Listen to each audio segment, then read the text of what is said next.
खबरनामा के प्रायोजक हैं सीतापुर शिक्षा संस्थान, group of institutions, रिसोरा, Sitapur.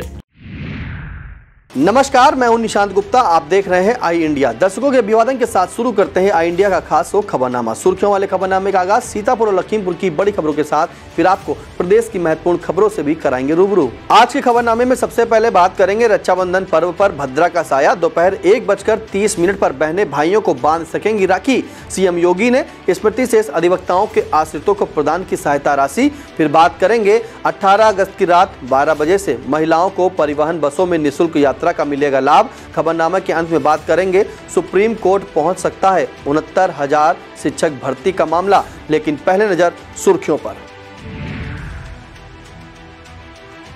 Rakshabandhan पर्व पर जेल में सिर्फ भाइयों और बहनों को मुलाकात की दी जाएगी अनुमति। बोर्ड परीक्षाओं के लिए शुल्क जमा करने की तिथि में परिवर्तन को लेकर शिक्षक एमएलसी ने लिखा पत्र। राष्ट्रवादी कांग्रेस पार्टी एनसीपी लड़ेगी जिला पंचायत और विधानसभा के चुनाव। तहसील प्रशासन ने दबंगों से मुक्त करवाई जमीन पर बनेगा लाभार्थी का पीएम आवास। लखीमपुर खीरी में पुलिस भर्ती परीक्षा की तैयारियां पूरी, 2 पालियों में होगी परीक्षा।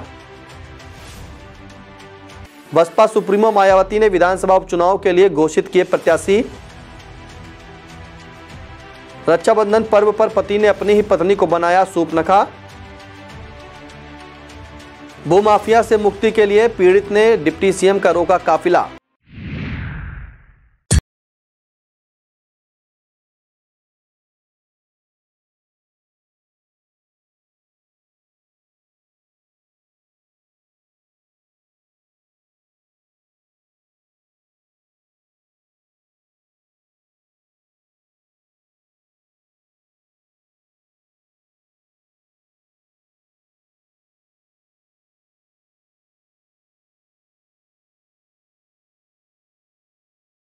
जनपद से रक्षाबंधन पर्व पर इस बार भी महिलाओं को 48 घंटे के लिए परिवहन विभाग की बसों में निःशुल्क यात्रा सुविधा का लाभ मिलेगा। एआरएम सीतापुर अरुण कुमार ने बताया कि रक्षाबंधन से एक दिन पहले 18 अगस्त की रात 12 बजे से महिलाएं उत्तर प्रदेश परिवहन विभाग की बसों में निःशुल्क यात्रा कर सकेंगी। उन्हें यह सुविधा 20 अगस्त की रात 12 बजे तक प्रदान की जाएगी। उन्होंने बताया कि जिस रूट पर यात्रियों की संख्या अधिक होगी वहां के लिए बसों के फेरे भी बढ़ाए जाएंगे। रक्षाबंधन पर्व पर इस बार भी भद्रा का साया है। ऐसे में बहनों को भाई की कलाई पर राखी बांधने के लिए इंतजार करना पड़ेगा। आचार्य संदीप शुक्ल धनंजय ने बताया कि 18 अगस्त की रात 2:21 पर भद्रा प्रारंभ हो जाएगी और भद्राकाल में राखी बांधना शुभ नहीं रहता है। यह भद्राकाल 19 अगस्त को दोपहर 1:25 पर समाप्त होगा। ऐसे में दोपहर 1:30 बजे से लेकर रात 9:07 तक बहनें भाइयों की कलाई पर राखी बांध सकेंगी। रक्षाबंधन के लिए यह शुभ मुहूर्त है। बहनें अगर अपने भाई को उनकी राशि के अनुसार राखी बांधे तो ऐसा करना भाइयों के जीवन में सुख और सौभाग्य की वृद्धि करेगा। आचार्य संदीप शुक्ल धनंजय ने बताया कि मेष राशि के लिए लाल रंग की, वृषभ के लिए सफेद रंग की, मिथुन राशि वालों के लिए हरा रंग, कर्क राशि वालों के लिए सफेद रंग शुभ है। इसी तरह सिंह राशि वालों के लिए पीला या लाल, कन्या राशि वालों के लिए हरा रंग, तुला राशि वालों के लिए सफेद, वृश्चिक राशि वालों के लिए लाल रंग लाभदायक है और ऐसे ही धनु राशि वालों के लिए पीला, मकर राशि वालों के लिए नीला, कुंभ राशि वालों के लिए आसमानी और मीन राशि वाले भाइयों के लिए पीले रंग की राखी ही अत्यंत शुभ है। रक्षाबंधन पर्व पर सोमवार को जिला कारागार में अन्य मुलाकातें नहीं कराई जाएंगी। सिर्फ उन्हीं बहनों और भाइयों को जेल में जाने की इजाज़त मिलेगी जिन बहनों के भाई या भाइयों की बहनें जेल में निरुद्ध हैं। जेल अधीक्षक सुरेश कुमार सिंह ने बताया कि हर बार की तरह इस साल भी जिला कारागार में रक्षाबंधन पर्व मनाया जाएगा। रक्षाबंधन से एक दिन पहले रविवार को बाजार में राखी की दुकानों पर खरीदारी की भीड़ उमड़ी। बहनों ने अपने भाइयों की पसंदीदा राखियों को बढ़ चढ़कर खरीदा। ज्यादातर औसत मूल्य के राखियों की बिक्री देर शाम तक होती रही। महंगाई के बावजूद सोने चांदी की दुकानों पर राखी खरीदने वालों की भीड़ लगी रही। बंसी ज्वेलर्स के मालिक नितिन कुमार ने बताया कि पिछले साल की तुलना में इस बार चांदी और सोने की राखियां ज्यादा बिकी हैं। मध्यम वर्ग के परिवारों ने भी राखियां खरीदी हैं। रक्षाबंधन पर्व पर मिठाई दुकानदारों की चांदी रही। दोपहर से लेकर देर शाम तक मिठाई विक्रेताओं के यहां भीड़ लगी रही। खरीदारों ने खोए की मिठाई को प्राथमिकता से खरीदा। कई दुकानदारों के यहां ग्राहकों की पसंद को देखते हुए विशेष मिठाइयां भी तैयार की गई। शहर के Rajasthani sweets, Jhingalala sweets, Arya sweet, classic sweet सहित अन्य दुकानों पर ग्राहकों की भीड़ देखी गई। मिठाई के साथ ही नमकीन और सेवइयों की भी खूब बिक्री हुई। मुख्यमंत्री योगी आदित्यनाथ ने स्मृति शेष अधिवक्ताओं के आश्रितों को सहायता राशि प्रदान की। लोक भवन लखनऊ में आयोजित कार्यक्रम का सजीव प्रसारण कलेक्ट्रेट सभागार सीतापुर में दिखाया गया। कार्यक्रम के दौरान 10 दिवंगत अधिवक्ताओं के आश्रितों को सम्मानित किया गया, जिसमें मुन्नी देवी, सरोज देवी, प्रेमा देवी, पूनम मिश्रा, सावित्री देवी, रजनी वाजपेयी, सुशील देवी, पूजा यादव, ज्ञानवती पांडे, रामश्री आदि शामिल रही। अपर जिलाधिकारी नीतीश कुमार सिंह ने बताया कि आर्थिक सहायता के रूप में देय राशि सीधे लाभार्थियों के खाते में प्रेषित की जा रही है। अपर जिला जज नरेंद्र नाथ त्रिपाठी ने दिवंगत अधिवक्ताओं के आश्रितों के साथ दुख साझा करते हुए उन्हें सांत्वना दिया। कार्यक्रम में संजय बिश्नोई, प्रशांत शुक्ला, आशुतोष अवस्थी, दिनेश सिंह चौहान, अफान सिद्दीकी, योगेश मिश्रा, संदीप मिश्रा, सुनीत शुक्ला, विजय मिश्रा, संतोष मौर्य, राकेश अवस्थी, विजय कुमार अवस्थी, दिनेश कुमार त्रिपाठी, अखिलेश वर्मा, रविंद्र वर्मा, विनोद यादव, सुनील कुमार, पीयूष वर्मा, विष्णुदत्त दीक्षित, आशुतोष अवस्थी, आफान हसन सिद्दीकी, मोनिका दीक्षित, सुनीत शुक्ला, राकेश अवस्थी, दिनेश सिंह चौहान, संदीप त्रिपाठी, योगेश राज मिश्र, इश्तियाक अहमद, विजय कुमार मिश्रा, तेज कुमार मिश्रा, संतोष कुमार मौर्य, कौशल किशोर अवस्थी, योगेंद्र शुक्ला, कौशल कुमार यादव, गौरव मिश्रा, प्रभाकर शुक्ला, प्रशांत वर्मा, बुद्धि प्रकाश मिश्रा, कमलेंद्र वाजपेयी आदि लोग मौजूद रहे। सीतापुर के मेजर ध्यानचंद स्टेडियम में 7वीं जिला स्तरीय एथलेटिक्स प्रतियोगिता संपन्न हुई। उत्तर प्रदेश एथलेटिक्स एसोसिएशन के महासचिव देवेश दुबे व लखनऊ एथलेटिक्स एसोसिएशन के सचिव सत्येंद्र सिंह व राष्ट्रीय खिलाड़ी हसन के द्वारा बच्चों को मेडल व प्रमाण पत्र प्रदान किया गया। डिस्ट्रिक्ट एथलेटिक्स एसोसिएशन सीतापुर के संरक्षक विश्ववीर गुप्ता, टेक्निकल चेयरमैन राज शर्मा, कोषाध्यक्ष मुकेश पाल, प्रमोद दीक्षित, प्रदीप तिवारी, देश दीपक, संतोष कनौजिया, धीरेन्द्र वर्मा, आशीष, ऋतु गुप्ता, लौंगश्री, विदुषी केशरवानी, चंद्रभूषण, विशाल कनौजिया, अंकुर सिंह, कार्तिकेय केशरवानी, अमोघ भार्गव आदि लोग मौजूद रहे। अब बात करते हैं बोर्ड परीक्षा से जुड़ी एक राहत भरी खबर की। दरअसल शिक्षक एमएलसी उमेश द्विवेदी ने शिक्षा निदेशक माध्यमिक शिक्षा को पत्र लिखा है। पत्र में शिक्षक एमएलसी ने कहा है कि बोर्ड परीक्षाओं के शुल्क जमा किए जाने की अंतिम तिथि बिना विलंब शुल्क के जमा करने की 10 अगस्त निर्धारित की गई थी, लेकिन इस दिन दूसरा शनिवार होने के कारण बैंकों में फीस नहीं जमा हो सकी। इसी के दृष्टिगत शिक्षक एमएलसी ने अंतिम तिथि को बढ़ाकर 31 अगस्त 2024 किए जाने की तरफ ध्यान आकर्षित कराया। सड़क के मध्य बना गहरा गड्ढा दुर्घटना को दावत दे रहा है। यह गड्ढा खैराबाद से परसेंडी संपर्क मार्ग पर ग्राम बेरैचा के पास हो गया है। इतना ही नहीं, संपर्क मार्ग पर जगह जगह कीचड़ और जलभराव भी है। पुलिया भी टूटी हुई है, जिसके कारण आवागमन में राहगीरों को तमाम दिक्कतें हो रही हैं। स्थानीय नागरिकों ने सड़क के गड्ढे भरवाए जाने की मांग की है। स्वतंत्रता संग्राम स्मृति संस्थान के तत्वाधान में रविवार को शहीद दिवस का आयोजन कर सीतापुर की विभूतियों को सम्मानित किया गया। लालबाग शहीद पार्क में पूर्व एमएलसी हरीश वाजपेयी ने ध्वजारोहण किया। इसके बाद ड्रीम इंडिया स्कूल, संत शास्त्री पब्लिक स्कूल और सेगड़हाट के बच्चों द्वारा गीत, भाषण, कविताएं प्रस्तुत की गई। चिकित्सा जगत से सम्मान पाने वालों में डॉक्टर सालू कपूर, शिक्षा क्षेत्र में उजागर इंटर कॉलेज के प्रधानाचार्य डॉक्टर देवेंद्र पांडे को सम्मानित किया गया। इसी तरह सामाजिक क्षेत्र के लिए चरणजीत सिंह चन्नी, साहित्य क्षेत्र में मुस्तफिज रहमानी और विधिक क्षेत्र में सीतापुर बार एसोसिएशन अध्यक्ष विजय कुमार अवस्थी सम्मानित किए गए। स्वतंत्रता संग्राम स्मृति संस्थान के अध्यक्ष हरीश वाजपेयी ने बताया कि उनकी संस्था 1974 से स्वाधीनता सेनानियों की याद में यह कार्यक्रम करती आ रही है। कार्यक्रम में स्वतंत्रता सेनानियों के आश्रितों में सुधीर पांडे, कन्हैयालाल, हरीश चंद्र, डॉक्टर यथार्थ शुक्ल, अफजाल हुसैन, छोचबीबू अवस्थी, आनंद प्रकाश मिश्रा, अरुण गुप्ता, प्रदीप वाजपेयी, गौरव वाजपेयी, एमएल पांडे, सुरेंद्र कुमार गुप्ता, ओम प्रकाश मिश्रा, श्याम प्रकाश गुप्ता, राजकुमार शर्मा, प्रदीप मिश्रा, मनुश्री सिंह, आयुष गुप्ता, रविंद्र को अंगवस्त्र देकर सम्मानित किया गया। कार्यक्रम में आशीष मिश्रा, विजयनाथ अवस्थी, सुधीर पांडे, इरफान अंसारी, शिशिर वाजपेयी, श्याम सुंदर शुक्ला, विनीत दीक्षित, रामाश्रय अवस्थी, श्रेष्ठा तिवारी, विश्वरूप सिंह, संजय सिंह, शत्रुघ्न लाल, अपूर्व अग्निहोत्री, संतोष भार्गव, नरेंद्र वर्मा, हसीना खातून, नीता श्रीवास्तव, अमरकांत मिश्रा, गुफरान खान, इकबाल अंसारी आदि लोग मौजूद रहे। रेउसा में मिलान फाउंडेशन के उन्मुक्त कार्यक्रम के अंतर्गत किशोर किशोरियों की सहभागिता से ब्लॉक स्तरीय खेल प्रतियोगिता आयोजित की गई। खेल प्रतियोगिता का उद्घाटन रेउसा सामुदायिक स्वास्थ्य केंद्र प्रभारी डॉक्टर अनंत मिश्रा ने द्वारा दीप प्रज्वलित करने के साथ किया और फीता काटकर किया गया। खेल में वैन सोहलिया, बम्बिया, सिकोवा, खरहरा, नगरौली आदि के छात्र छात्राओं ने प्रतिभाग किया। कार्यक्रम में फैसिलिटेटर अमित मिश्रा, रंजना, ललित शुक्ला, सौम्या, मनमोहनी, सोनाली, विवेक, गुड़िया, महेंद्र का विशेष योगदान रहा। इस मौके पर विशाल गुप्ता, ग्राम प्रधान हामिद अली, आशीष सिंह, मीरा देवी, विद्या देवी, सोनू, दीपक आदि लोग मौजूद रहे। पिसावा क्षेत्र के देवगमा पावर हाउस पर विशाल भंडारे का आयोजन किया गया। यह आयोजन पावर हाउस के उपखंड अधिकारी आर के गुप्ता ने किया, जिसमें कर्मचारियों का भरपूर सहयोग रहा।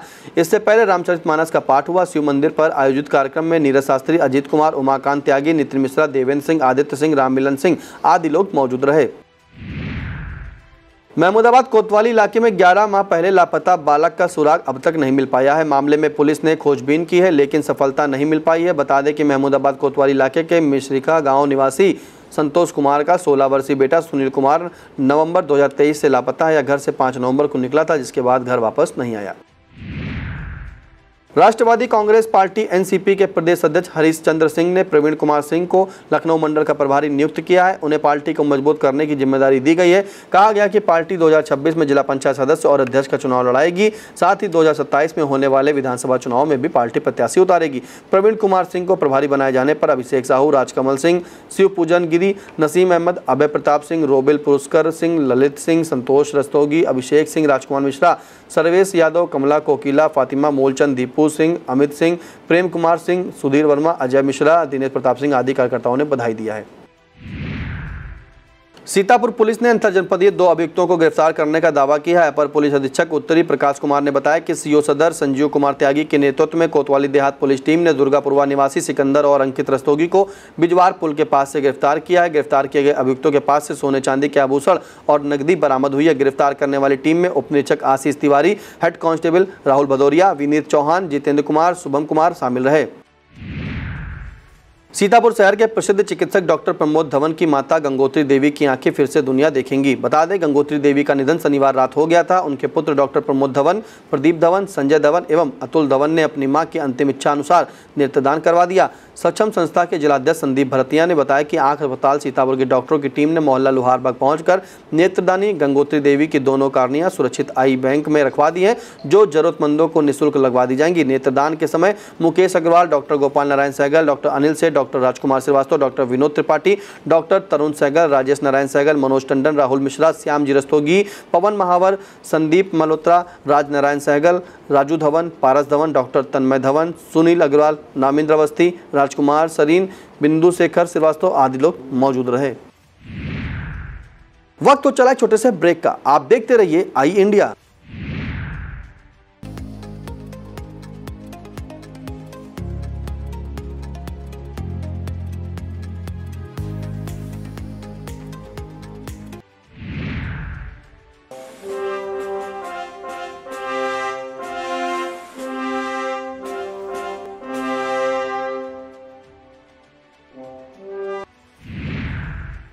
अब खबरें लखीमपुर जनपद से। लखीमपुर खीरी में विनोदनी योग प्रेरणा केंद्र की तरफ से एक भव्य कार्यक्रम किया गया। विचारों की स्वतंत्रता शीर्षक से आयोजित कार्यक्रम में योग साधिकाओं ने बढ़ चढ़कर भाग लिया। डॉक्टर सालू गुप्ता, अंजुल जलोटा, सोनी गुप्ता, मीनाक्षी, चेतन अग्निहोत्री, रत्ना गुप्ता मौजूद रही।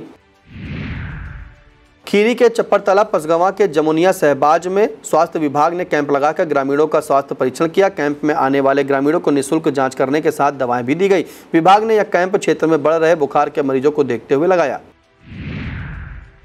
कस्बा खमरिया में थाना प्रभारी निरीक्षक विवेक कुमार उपाध्याय ने भ्रमण कर जनता को सुरक्षा का एहसास दिलाया। इस दौरान सभी से त्यौहार को शांतिपूर्ण ढंग से मनाने की अपील की गई। एसओ ने बताया कि अराजकता फैलाने वालों को किसी भी कीमत पर बख्शा नहीं जाएगा। दौराला तहसील क्षेत्र के दिरगापुर गांव में तहसीलदार ने आवासीय पट्टे पर कब्जा दिलाने की कार्रवाई पूरी की। ग्राम पंचायत दिरगापुर की निवासिनी अनारकली को 3 साल पहले पीएम आवास जारी हुआ था, लेकिन अनारकली के पास आवास बनाने के लिए जगह नहीं थी। पट्टे की जमीन पर दबंगों ने कब्जा कर रखा था। इस पर उसने एसडीएम राजेश कुमार से गुहार लगाई। इसके बाद राजस्व विभाग के अधिकारियों और कर्मचारियों ने पैमाइश कर दबंगों के कब्जे से भूमि मुक्त कराई।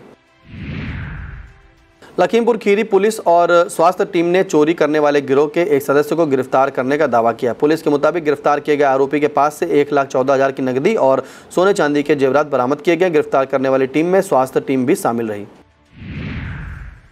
राजकीय औद्योगिक प्रशिक्षण संस्थान लखीमपुर खीरी में 21 अगस्त को रोजगार मेला लगेगा। इस मेले में आईटीआई उत्तीर्ण इच्छुक अभ्यर्थी सुबह 10:30 बजे से 3:30 बजे तक साक्षात्कार के लिए पहुंच सकते हैं। उन्हें सभी मूल प्रमाण पत्र और उसकी 6 प्रति लानी होगी। संस्थान के मुताबिक मेले में डिक्सॉन प्राइवेट लिमिटेड और BSN supply chain solution private limited कंपनियां भी भाग लेंगी। पुलिस भर्ती परीक्षा को लेकर लखीमपुर खीरी में तैयारियां पूरी कर ली गई हैं। इस संबंध में डीएम दुर्गा शक्ति नागपाल और एसपी गणेश प्रसाद साहा ने कलेक्ट्रेट सभागार में बैठक की और आवश्यक निर्देश भी संबंधित अधिकारियों को दिए। परीक्षा के प्रत्येक सत्र में 4,896 परीक्षार्थी शामिल होंगे। परीक्षा 10 बजे से 12 बजे तक और अपराह्न 3 बजे से शाम 5 बजे तक 2 पालियों में होगी। बैठक में एडीएम संजय कुमार सिंह सहित संबंधित अधिकारी मौजूद रहे। अब खबरें प्रदेश से। यूपी के आगरा में विजिलेंस टीम द्वारा की गई कार्रवाई से शिक्षा विभाग में हड़कंप है। विजिलेंस टीम ने माध्यमिक शिक्षा विभाग के ज्वाइंट डायरेक्टर आरपी शर्मा को 3 लाख रुपए की रिश्वत लेते रंगे हाथ पकड़ा है। विजिलेंस टीम के मुताबिक यह कार्रवाई पीड़ित शिक्षक अजय पाल सिंह की शिकायत पर की गई। अजय पाल सिंह की फाइल ज्वाइंट डायरेक्टर ने 6 माह से रोक रखी थी। आरोप है कि अजय पाल सिंह की फर्जी नियुक्ति की शिकायत के मामले में रिपोर्ट लगाने के एवज में 10 लाख रुपयों की मांग की गई थी। वाहन स्वामियों के लिए राहत भरी खबर है। परिवहन विभाग की ओर से अगले महीने से वाहनों के सभी काम ऑनलाइन किए जाएंगे। इससे काफी सहूलियत मिलेगी। बता दें, अभी तक ऑनलाइन डीएल ही बन रहे थे, लेकिन अब परमिट समेत सभी कार्य ऑनलाइन किए जाएंगे। इससे वाहनों के पंजीकरण, रिन्यूअल सहित कई कामों के लिए अब आरटीओ दफ्तर के चक्कर नहीं लगाने पड़ेंगे। 69,000 शिक्षक भर्ती मामले को लेकर सोशल मीडिया के एक्स पर वार जारी है। सपा मुखिया अखिलेश यादव ने डिप्टी सीएम केशव प्रसाद मौर्य पर तंज कसा है। अखिलेश यादव ने सोशल मीडिया के एक्स पर लिखा है कि दर्द देने वाले दवा देने का दावा न करें। इसी पोस्ट में आगे लिखा है कि 69,000 शिक्षक भर्ती मामले में उत्तर प्रदेश के एक कृपा पात्र उप मुख्यमंत्री केशव प्रसाद मौर्य का बयान भी साजिशाना है। 69,000 शिक्षक भर्ती मामला अब सुप्रीम कोर्ट पहुंच सकता है। दरअसल शिक्षक भर्ती में हाई कोर्ट के फैसले को अनारक्षित वर्ग के अभ्यर्थी सुप्रीम कोर्ट में चुनौती देने की तैयारी कर रहे हैं। अनारक्षित छात्र मोर्चा के प्रदेश प्रभारी धर्मेंद्र मिश्र के मुताबिक 1994 की आरक्षण नियमावली सिर्फ एक सीधी भर्ती में लागू होनी चाहिए, जिसकी एक ही परीक्षा होती है। मोर्चा के प्रदेश महासचिव हिमांशु दुबे नितेश सिंह के मुताबिक वह हाईकोर्ट के फैसले से संतुष्ट नहीं है, इसलिए सुप्रीम कोर्ट जा सकते हैं। यूपी के रायबरेली में खाकी खुद ही सुरक्षित नहीं है। दरअसल शनिवार रात बदौखल थाना क्षेत्र के एक गांव में पति पत्नी के मध्य विवाद हो रहा था। इसकी सूचना डायल 112 को दी गई। सूचना पर पहुंची डायल 112 के सिपाही सोनू पर युवक टूट पड़ा और उसके साथ मारपीट कर दी, जिससे सिपाही की वर्दी भी फट गई। घायल सिपाही को गंभीर हालत में जिला अस्पताल ले जाया गया, जहां उसका इलाज किया जा रहा है। बदौखल कोतवाल के मुताबिक आरोपी के खिलाफ सख्त कार्रवाई की जाएगी। प्रचार प्रसार के लिए लगवाए गए बैनर कूड़ा उठाने के काम आ रहे हैं। ऐसा ही एक मामला बरेली जनपद से सामने आया। यहां नगर निगम के ठेकेदार पर भाजपा के बैनर में लपेटकर कूड़ा उठाए जाने का आरोप है। बताते हैं कि बरेली शहर में नगर निगम का एक ठेकेदार भाजपा के बैनर में लपेटकर कूड़ा उठवा रहा था। इस पर स्थानीय सभासद की तरफ से जिला थाने में एफआईआर दर्ज कराई गई। किला पुलिस ने मामले में एफआईआर दर्ज कर जाँच शुरू कर दी है। लोकसभा चुनाव में पार्टी के खराब प्रदर्शन को सुधारने के लिए बसपा लगातार प्रयास कर रही है। यूपी में होने वाले 10 विधानसभा सीटों के उपचुनाव को बसपा सुप्रीमो मायावती ने काफी गंभीरता से लिया है। बसपा प्रमुख मायावती ने प्रत्याशियों को मैदान में उतारने के साथ ही आरक्षण के मसले पर वोटरों में सेंधमारी करने को लेकर केंद्र सरकार पर तीखा हमला बोला है। बता दें, कांग्रेस की तरफ से संविधान बचाओ तो सपा पीडीए को लेकर चुनावी मैदान में है। मुख्यमंत्री योगी आदित्यनाथ ने रक्षाबंधन से पहले महिलाओं को बड़े तोहफे का ऐलान किया। दरअसल आगामी दिनों में होने वाली पुलिस भर्ती में 20% बेटियों की भर्ती का ऐलान सीएम योगी आदित्यनाथ की तरफ से किया गया है। सीएम योगी ने जोर देकर कहा है कि पुलिस भर्ती में 20% बेटियों को भी नियुक्ति दी जाएगी। ये लड़कियां प्रदेश की सड़क पर उतरकर शहीदों का सही इलाज करेंगी। अब बात मौसम की। यूपी के करीब 50 जनपदों में भारी बारिश की चेतावनी मौसम विभाग ने जारी की है। विभाग के मुताबिक लखनऊ, सीतापुर, लखीमपुर खीरी, शाहजहांपुर, पीलीभीत, बाराबंकी, बहराइच, श्रावस्ती सहित करीब 50 जिलों में भारी तो कहीं हल्की बारिश की संभावना जताई गई है।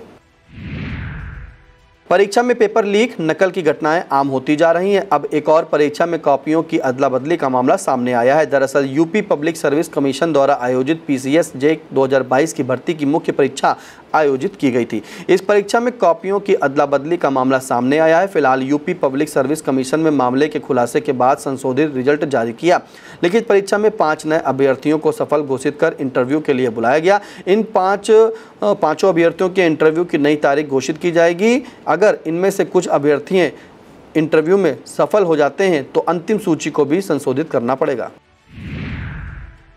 आरएसएस के सरसंघ चालक माधव सदाशिव राव गोलवलकर और लौह पुरुष सरदार वल्लभ भाई पटेल के ऊपर अभद्र टिप्पणी करने के मामले में कांग्रेस नेता नितान सिंह घिर गए हैं। संघ एवं सामाजिक कार्यकर्ता रमन मिश्रा ने इसे लेकर मानक नगर थाने में एफआईआर दर्ज कराई है। नितान सिंह पर संघ चालक और सरदार पटेल के झूठे वक्तव्य को दर्शाते हुए पोस्टर लगाए जाने का आरोप है। पोस्टर में महापुरुषों के साथ तिरंगे के अपमान की बात भी सामने आई है। रमन मिश्रा ने कांग्रेस नेता की गिरफ्तारी की मांग की है। यूपी में होने वाले विधानसभा उपचुनाव के बीच बसपा सुप्रीमो मायावती ने बड़ा सियासी दांव चला है। मायावती ने मिल्कीपुर सीट पर रामगोपाल कोरी और मीरापुर सीट पर शाहनजर को प्रत्याशी घोषित किया है। रामगोपाल कोरी 2017 में भी इसी सीट से चुनाव लड़े थे, तब उन्हें 46,000 मत मिले थे। राजनीति के जानकारों का मानना है कि रामगोपाल कोरी के खड़े होने से भाजपा दलित वोटों के बंटवारों को अपने पक्ष में मान सकती है। इसी तरह मुजफ्फरनगर की मीरापुर सीट से घोषित मौजूदा समय जिला पंचायत अध्यक्ष हैं। पिछड़ा वर्ग समाज की बैठक में 69,000 शिक्षक भर्ती के मामले में हाईकोर्ट के फैसले का स्वागत किया गया। मुजफ्फरनगर के एक टेंट हाउस पर आयोजित बैठक में कहा गया कि इलाहाबाद हाईकोर्ट लखनऊ बेंच का फैसला ऐतिहासिक है। बैठक में सत्येंद्र सैनी, पवन पाल, सत्यवीर सिंह प्रजापति, एडवोकेट श्यामलाल, विनय पाल, नरेंद्र सैनी, राहुल वर्मा, दर्शन सिंह, डॉक्टर नरेश विश्वकर्मा, रामशरण कश्यप आदि लोग मौजूद रहे।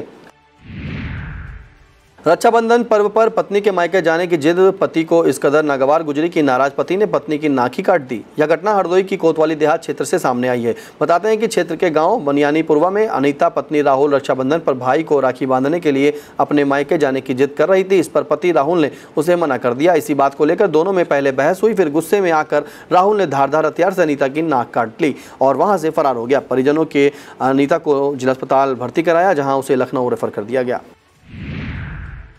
यूपी में भूमाफियाओं के खिलाफ सीएम योगी का बुलडोजर न जाने कितने भूमाफियाओं पर गरज चुका है, लेकिन भूमाफिया सुधर नहीं रहे हैं। ऐसा एक मामला उस समय सामने आया जब डिप्टी सीएम केशव प्रसाद मौर्य मिर्जापुर से एक कार्यक्रम में शामिल होने पहुंचे थे।